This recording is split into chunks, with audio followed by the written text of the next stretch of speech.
Os pesticidas têm redução de 60% da base de cálculo do imposto sobre ICMS e isenção total do imposto sobre produtos industrializados. Uma estimativa aponta que o país deixou de arrecadar ao menos 2,07 bilhões com a isenção fiscal concedida aos agrotóxicos, mas o montante pode ser muito maior, podendo superar 14 bilhões por ano. Para o sistema de saúde, os custos são estimados em 1,28 em relação aos investimentos. Para cada $1 gasto com defensivos agrícolas, gera um custo de $1,28 em tratamentos de intoxicação. Desde a década de 80, foram notificados mais de 1 milhão de casos de intoxicação por agrotóxicos no país. A exposição aumenta o risco de câncer, doenças crônicas e a incidência de aborto e malformações congênitas. Esta é a cesta básica. Cabeça cheia, estômago vazio. Notícias regionais.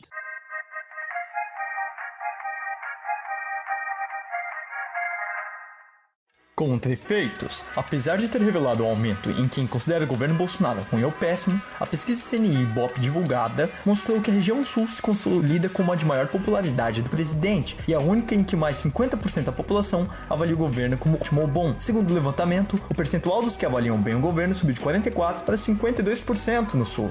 O Sul é um país, né? Se tem essa máxima. E sim, é muito forte a popularidade do atual presidente Jair Bolsonaro na região, sobretudo em Santa Catarina. Resta saber se isso se mantém nos próximos meses, com a taxa de desemprego galopante em todo o país. Notícias nacionais.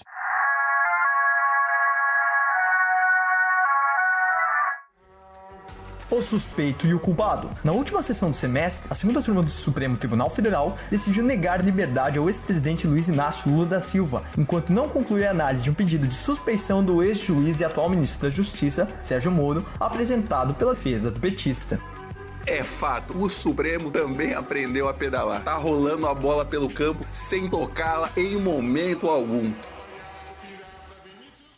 Arquivado. A Câmara de Vereadores do Rio de Janeiro absolveu o prefeito Marcelo Crivella em processo de impeachment. Os vereadores votaram pelo arquivamento das 3 denúncias que investigam supostas irregularidades na renovação do contrato da exploração do mobiliário urbano por empresas de publicidade. O bispo tá bem articulado. Nas vésperas do ano eleitoral é reorganizar a casa, manter o seu nome no pleito. Mas, por favor, alguém do Rio de Janeiro que nos ouve me diga aí, ó. Será que a Igreja Mundial não tá pensando em lançar candidato também? A Universal tá fazendo escola no meio neopentecostal. Acho que o pessoal do Valdemiro aí pode se escalar para uma próxima eleição em algumas grandes cidades. Pode contar isso não.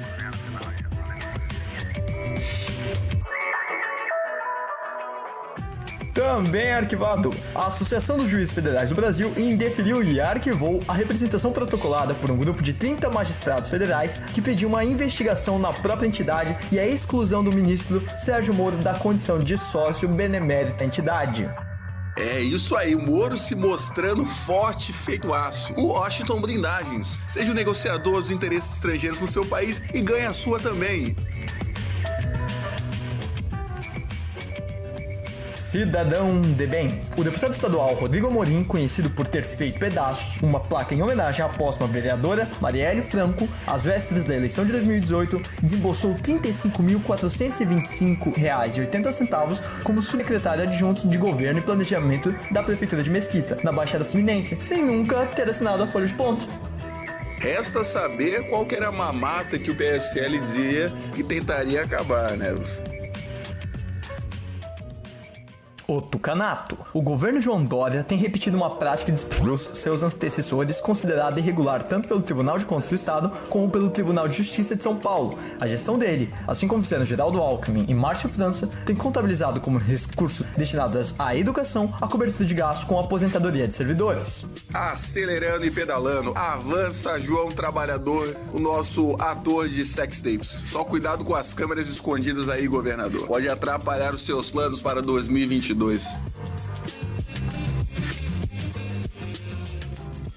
Sem mais explicações, o ministro da Justiça e Segurança Pública, Sérgio Moro, cancelou a sua ida à Comissão de Constituição e Justiça na Câmara dos Deputados, marcada para quarta-feira, dia 26, para dar explicações sobre mensagens atribuídas a ele e procurações da Operação Lava Jato publicadas pelo site The Intercept.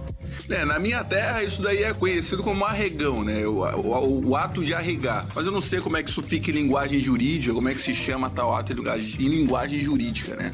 Mas quem não mente, o ministro Sérgio Moro se explica. A Câmara dos Deputados o aguarda. Falha de palpite. O governo federal cortará pela terceira vez a previsão oficial de crescimento do PIB para 2019, o que reduzirá a projeção de arrecadação e complicar ainda mais o cenário para cumprir a meta fiscal do ano. Os analistas esperam uma expansão de apenas 0,87% de acordo com o boletim Focus. Mas reza a lenda que essa reforma da Previdência irá resolver a desaceleração econômica brasileira. Eu, como alguém que suspeita, penso que é só mais uma conversa para um boi de mamão dormir. Pedidos informais. O Ministério Público do Trabalho em São Paulo ajuizou 2 ações civis públicas contra empresas de aplicativo de entrega por entender que elas atuam na ilegalidade ao se omitir sobre o vínculo de trabalho com os motoboys. Isso seria o que restou das leis trabalhistas nesse país? Eu fiquei com essa dúvida agora. Penso que demorou até alguém questionar esse tipo de relação, não relação. Em tempos de amor livre, vemos o trabalhador no trabalho livre.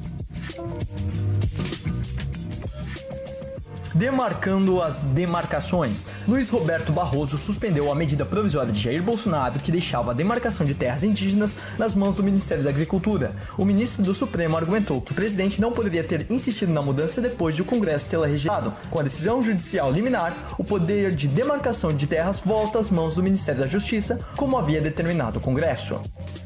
Pelo que parece, o STF tem segurado nos dentes aquilo que pode, aquilo que de fato não estava no grande acordo nacional com o Supremo e com tudo. Quem tá no erro sabe.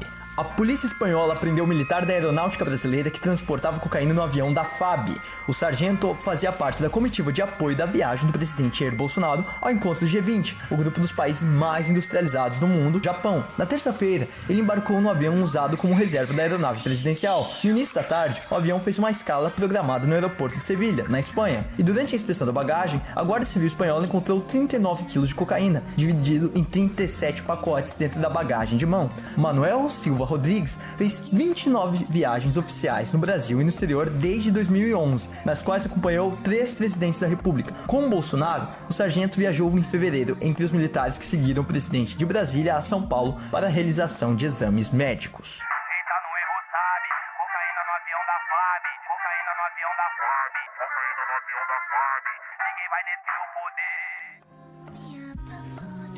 Reavaliando. Pesquisa Ibope divulgada nesta quinta-feira, dia 27, mostra os seguintes percentuais de avaliação sobre o governo do presidente Jair Bolsonaro. Ótimo e bom, 32%. Regular, 32%. Ruim e péssimo, 32%. Não sabe, não respondeu, 3%. A pesquisa foi encomendada pela Confederação Nacional da Indústria.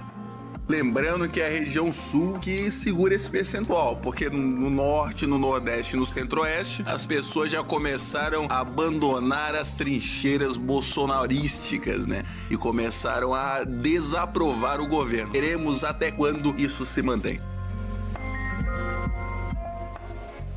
Arquivando outra vez, o corregedor do Conselho Nacional do Ministério Público, Orlando Rochadel, determinou o arquivamento de apuração sobre o procurador da República, Deltan Dallagnol, e outros integrantes da Força-Tarefa da Operação Lava Jato que cometeram falta funcional em razão de troca-mensagens portadas pelo The Intercept.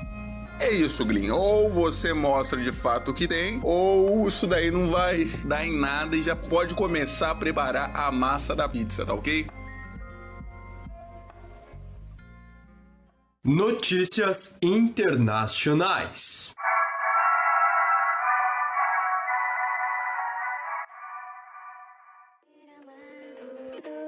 Núcleos problemáticos. Com a imposição de novas sanções dos Estados Unidos da América, o Irã ameaçou retomar seu programa nuclear e disse que uma eventual guerra poderia se espalhar por todo o Golfo Pérsico. A tensão na região se elevou desde que os iranianos abateram um drone dos americanos na semana passada. Tô achando que isso pode custar caro ao governo americano. Próximo ano é tempo de eleição, não é bom que as coisas mudem muito? Ou será que uma boa guerra não garante sempre uma boa vitória? É preciso que haja o medo, elemento central do governo americano.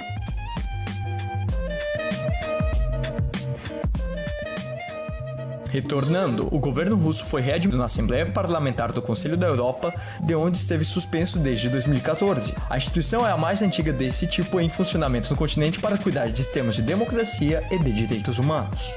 De fato, o Putin se equilibra em copos frágeis para seguir em frente. Mas vale a pena prestar atenção que nesse gesto há uma luz distante acenando historicamente aos campos progressistas del mundo.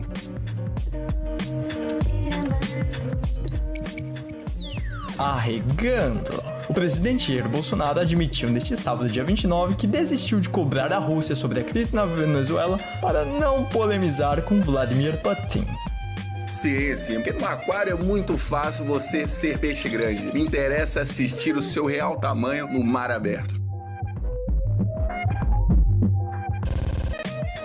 Avançando, o presidente Trump é o primeiro presidente americano a visitar a Coreia do Norte. O mesmo vai para discutir questões também sobre armamentos nucleares. Eu gostei do aperto de mão, eu assisti o vídeo ao aperto de mão na fronteira e depois o Kim atravessa ele para o lado da Coreia do Norte, eles saem caminhando assim. Um gesto histórico num tempo histórico e estranho. Bombas nucleares e jornalísticas, arquivos pessoais e jurídicos. Esta foi a cesta básica, em um país onde falta pão e sobra circo.